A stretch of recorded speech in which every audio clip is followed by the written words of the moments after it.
తాకట్లో ఉన్న బంగారాన్ని విడిపించి ఆ రోజున మార్కెట్ ధర కట్టి మిగిలిన డబ్బును మీకు అందిస్తుంది కొమ్మూరి గోల్డ్.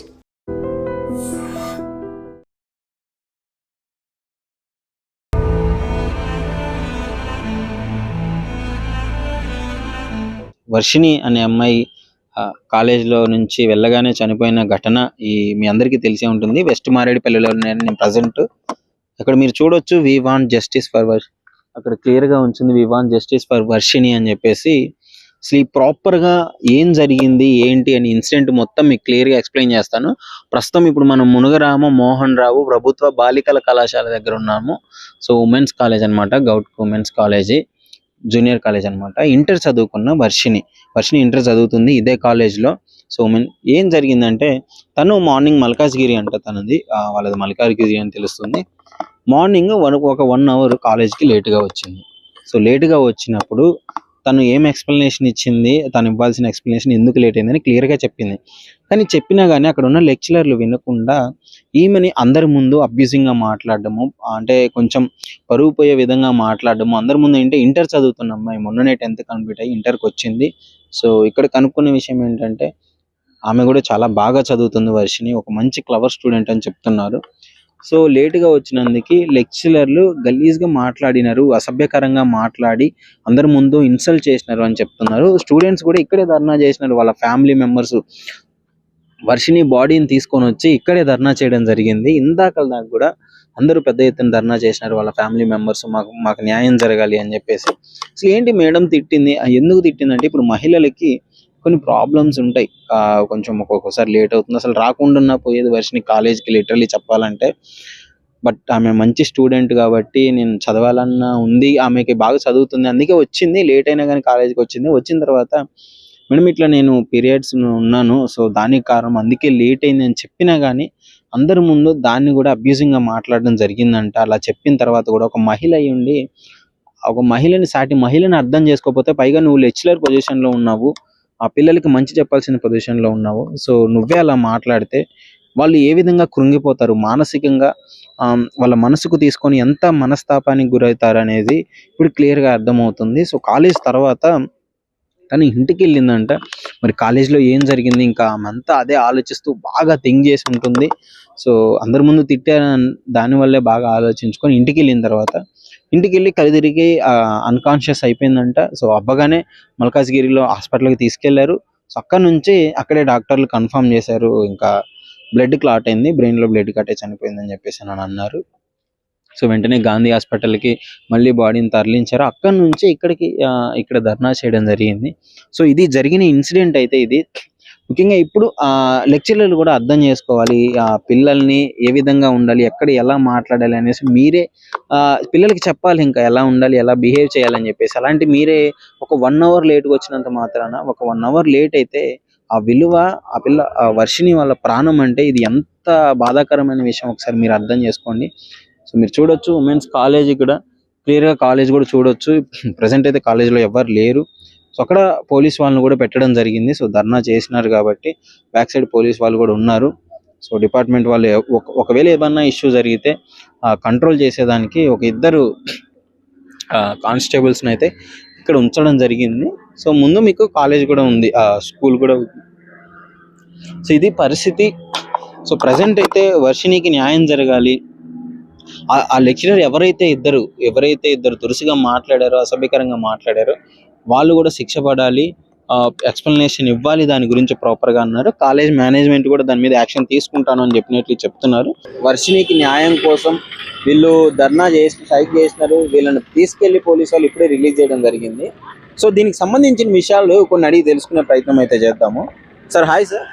సార్ ఏంటి అసలు వర్షిణి ఈ రకంగా బ్లడ్ క్లాట్ అయి చనిపోయింది, ఆ రిపోర్ట్స్లో అలానే వచ్చింది, మా తప్పేం లేదు అని మాట్లాడుతున్నారు కొంతమంది. సో దాని గురించి ఏం చెప్తారు? ఈరోజు ప్రభుత్వ కళాశాలలో వర్షిణి యొక్క మరణం, ఇది మేము హత్యగానే భావిస్తూ ఉన్నాం. 100% ఇది కోలోవాక్స్కి సంబంధించినటువంటి విషయం. ఏదైతే వర్షిణి ఈరోజు చనిపోయారో, ఆ చనిపోయిన వాటికి ప్రధాన కారణమైనటువంటి టీచర్లు, వాళ్ళందరినీ మానిటర్ చేయాల్సినటువంటి ప్రిన్సిపాల్ గారు. అంటే ఏం మాట్లాడింది అంత వర్షిణి అంతగా ఆలోచించి ఆ రకంగా ఇబ్బంది పడి అంటే అంత డీప్ గా థింక్ చేసే అంతలా ఏం మాట్లాడిందా లెక్చరర్? ఏమన్నా చెప్పిందా? విన్నరా? తెలిసిందా? ఇప్పుడు ఆ పాప అర్ధ గంట సేపు లేటుగా వచ్చిన కారణంతోనే మేడం గారు ఆమె పాపని ఆ క్షోభకు గురయ్యే విధంగా అనరాని మాటలు అన్నదని, అసలు నెలసరి నేను ఉన్నప్పుడు కూడా నేను అసలు నాకు ఆరోగ్యం బాగాలేదు మేడం, నేను నించలేకపోతానని నేను స్పష్టంగా చెప్పినా కానీ మేడం గారు మానవత్వాన్ని మర్చిపోయి, ఒక స్త్రీ అనే ఒక గౌరవాన్ని మర్చిపోయి, ఆ బిడ్డను తన బిడ్డగా భావించవలసిన సందర్భంలో కూడా ఒక కుల వివక్షత పేరుతోని అంటరానితనాన్ని చూపించే ఆ అమ్మాయికి చావుకు కారణమైంది. అసలు ఒక విధంగా చెప్పాలి, ప్రధాన కారణం ఏంటంటే వర్షిణి గారు వాళ్ళ నాన్న ఆ మేడం గారి ఇంట్లో కార్పెంటర్ వరకు ఒప్పుకున్నాడంట. దాంట్లో 90% పని అయింది, ఒక 10% పని మిగిలి ఉంది. ఆయన అనారోగ్య కారణంతో పని చేయలేకపోయినతో ఆ పాప అది దృష్టిలో పెట్టుకొని కావాలని కక్షపూరితంగా పర్సనల్ గా గెడ్జి తీసుకొని ఈ అమ్మాయిని టార్చర్ చేయడం మొదలుపెట్టింది.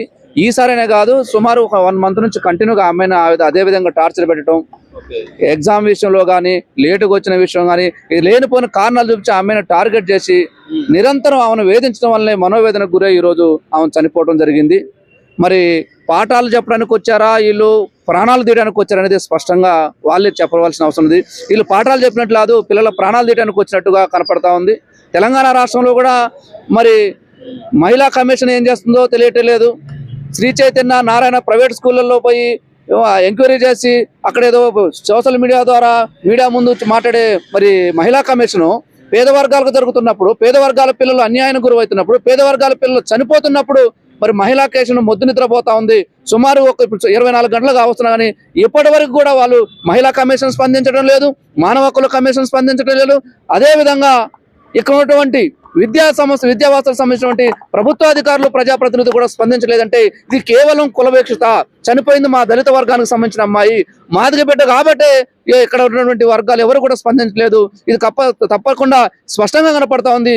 ఇది కులం బేస్ మీద నడుస్తున్నటువంటి వ్యవహారంగా మేము భావిస్తా ఉన్నాం. ఇప్పుడు మన ఫాదర్ తో ఇష్యూ ఉంటే మేడంకి ఆయనతో మాట్లాడుకోవాలి, ఆయనతో చూసుకోవాలి. పిల్లని ఈ విధంగా ప్రెషర్ చేయడం అంటే ఎప్పుడు చెప్పింది లేదా? వర్షిని ఎప్పుడు మాట్లాడలేదా పేరెంట్స్? వాళ్ళ నాన్నగారికి మేడం గారికి మధ్యలో వర్క్ విషయంలో ఏం సంబంధం ఉన్నదో అవేం తెలియదు. పాప చదువుకోవడానికి వచ్చింది, చదువుకుని వెళ్తుంది. కానీ అంతర్గతంగా వాళ్ళు ఎత్తుకున్న విషయం మనకు తెలియకనే మేడం కావాలని ఉద్దేశపూర్వకంగానే ఇమీడియట్ ఏమైనా ఇబ్బంది పెట్టడం జరుగుతుంది. ఆ మనోవేదనకు గురై ఆమె చనిపోవడం జరిగింది. ఇది పూర్తిగా ప్రభుత్వ హత్య. ప్రిన్సిపాలు దానికి బాధ్యులు టీచర్లు చేసిన హత్యగానే మేము భావిస్తున్నాం. ఆమె చనిపోవడానికి కారణం కూడా వీళ్ళే. తప్పకుండా వాళ్ళిద్దరిని కూడా వాళ్ళపై SC/ST అట్రాసిటీ నమోదు చేయాలి. ప్రభుత్వం నుంచి పూర్తి భరోసా కుటుంబానికి ఇవ్వాలని మేము డిమాండ్ చేస్తా ఉన్నాం. ఏమైనా ఎక్స్ప్లెనేషన్ ఇచ్చిన తర్వాత వాళ్ళు ఏంటి కొంచెం పశ్చాత్తాపం కొంచెమన్నా కనిపిస్తున్నా తర్వాత ఏమన్నా? ఇక్కడ ఉన్నటువంటి ప్రభుత్వ అధికారులు, ఇతరత్ర వ్యవస్థలు కూడా వాళ్ళు ఇంతవరకు కనిపించింది. ఈ రోజు స్కూల్కి రావాల్సి ఉంది కానీ స్కూల్కి రాలేదు, రాకుండా ఆపారు. మరి ఏది ఏమైనా సరే డెడ్ బాడీ ఇప్పుడు గాంధీ హాస్పిటల్ నుంచి బయటకు తీసుకొచ్చారు. ఆ కుటుంబానికి న్యాయం జరిగే విధంగా విద్యార్థులు, ఉద్యమకారులు, ప్రజా సంఘాలు, రాజకీయ నాయకులందరూ కూడా మరో పోరాటానికి సిద్ధమవుతాం. కుటుంబానికి న్యాయం జరిగే విధంగా ప్రభుత్వంతో తాడో కూడా తెలుసుకుంటాం. అన్న ఏం జరుగుతుందంటే కాలేజ్ ఇప్పుడు క్లోజ్ చేసినారే ఆబ్వియస్లీ. అంటే పొద్దు నుంచి ఆమె తిట్టిన మేడం ఎవరన్నా వచ్చి స్పందించడం జరిగిందా? అట్లీస్ట్ అసలు ఆమె ఎక్స్ప్లెనేషన్ ఏమన్నా ఇచ్చిందా? ఏంటి పరిస్థితి?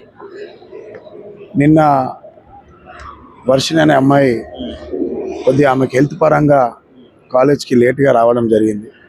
ఒక 45 నిమిషాలు లేట్ వచ్చినందుకు 4 గంటలు ఆ అమ్మాయి నాకు ఆరోగ్యం బాగాలేదన్నా కానీ ఇప్పుడు లేడీస్కి కొన్ని ప్రాబ్లమ్స్ ఉంటాయి, ఆ విధంగా చెప్పినా కానీ వరగలుగా మాట్లాడుతూ 4 గంటలు పనిష్మెంట్ ఇచ్చి అమ్మాయిని నీకు ఎగ్జామ్ రాయనీయం, నీకు ఎగ్జాము నేను పెట్టాను, నేను ఫెయిల్ చేస్తా అని అనరాని మాటలు దూషించి ఎన్నో అసభ్యంగా మాట్లాడి అమ్మాయిని స్టూడెంట్స్ ముంగట, తోటి విద్యార్థుల ముంగట అమ్మాయిని బాగా టార్చర్గా తిట్టడం జరిగింది. అలాగే మానసికంగా అమ్మాయి కుమ్మిరిపోయి ఇంటికి వెళ్ళి తల్లితో బాధ చెప్పుకుంటూ ఏడ్చుకుంటూ అక్కడికే కుప్పకూలిపోయి అమ్మాయిని ఇమీడియట్ గాంధీ హాస్పిటల్ తీసుకెళ్తే అక్కడ గాంధీ డాక్టర్లు అమ్మాయి మరణించడం జరిగిందని తెలియజేశారు. ఎందుకంటే ప్రభుత్వ హాస్పిటల్లో ఆ డాక్టర్ చెప్పినాక ఏందమ్మా ఈ అమ్మాయికి ఇంత మనము ఎందుకు అంత ఆలస్యం జరిగింది, ఏం జరిగింది, చిన్న ఏజ్ ఫస్ట్ ఇయర్ ఆ పిల్లలు ఎందుకు ఈ చిన్న ఏజ్లో ఇంత టెన్షన్ అంటే జరిగిన సంఘటన ఇది సార్ అంటే తల్లిదండ్రులు మళ్ళీ ఇమ్మీడియట్ నేను డెడ్ బాడీ తీసుకొని ఇక్కడికి రావడం జరిగింది. మళ్ళీ పోలీస్ వారు ఇమ్మీడియట్ పోస్ట్ మార్టం పంపించడం జరిగింది. అక్కడి నుంచి మేము ఇక్కడ మార్నింగ్ నుంచి ఉదయం నుంచి ఇక్కడ ఇంచుమించు 3 గంటల దాకా ఆవేదన వెళ్తే మమ్మల్ని పోలీసులు తీసుకొని అరెస్ట్ చేసి మామిడిపల్లి పోలీసులు తీసుకెళ్ళారు. మేము ప్రభుత్వ గవర్నమెంట్లో కాలేజీలో నిరుపేద పిల్లలు చదవడం జరుగుతుంది. కానీ ఇక్కడ కేవలము ఒక నిరుపేద పిల్లలు కాబట్టి ప్రభుత్వం ఎలాంటి స్పందన లేదు, ఎలాంటి ఇంతవరకు ఏ అధికారులు ఏ అధికారులు ఇక్కడ రావడం లేదు. కేవలము మేము ఒక మానవత్వంతోని అమ్మాయి దళిత పిల్ల న్యాయం జరగాలని చెప్పి ఇక్కడ నిరసన తెలవడం జరిగింది. కానీ ఇంతవరకు ప్రభుత్వ అధికారులు ఎవ్వరు వచ్చి ఇక్కడ స్పందించడం లేదు. ఎందుకంటే ఒక దళిత కులానికి చెందిన వ్యక్తి కాబట్టి ప్రభుత్వానికి ఏంటంటే చాప కింద నీరులాగా అయిపోయింది. ఆమె కుటుంబానికి న్యాయం జరిగి వాళ్ళని అరెస్ట్ చేసి తక్షణమే జైలుకు పంపాలని చెప్పి మా ప్రధాన డిమాండ్. ఎందుకంటే రేపు భవిష్యత్తులో ఎవరికి ఇలాంటివి జరగద్దని చెప్పి మేము ఒక ఆవేదనతో ఈరోజు మేము ఇక్కడ నిరసన తెలవడం జరిగింది. And for more videos, Please subscribe to iDream. Please subscribe to iDream. Please subscribe iDream. And please subscribe to iDream. For more videos, subscribe to iDream. please like, share and subscribe to the channel. Congratulations, iDream. Subscribe to iDream. Subscribe to iDream. So subscribe to iDream Media. iDream ki iDream team andarki huge congratulations. Please subscribe iDream Media. Please subscribe to iDream. Subscribe iDream. Please subscribe to iDream. iDream అంటే నా కళల channel subscribe చేసుకున్న నోరు తిరుగుతలేదు, మీరైతే గంట గుర్తు కొట్టండి. For more such videos, please subscribe to iDream. Subscribe to iDream. Please subscribe to iDream. Please subscribe iDream Media. Please do subscribe to iDream. Please subscribe to iDream Media. For best entertainment and information, please subscribe iDream. And don't forget to subscribe to iDream.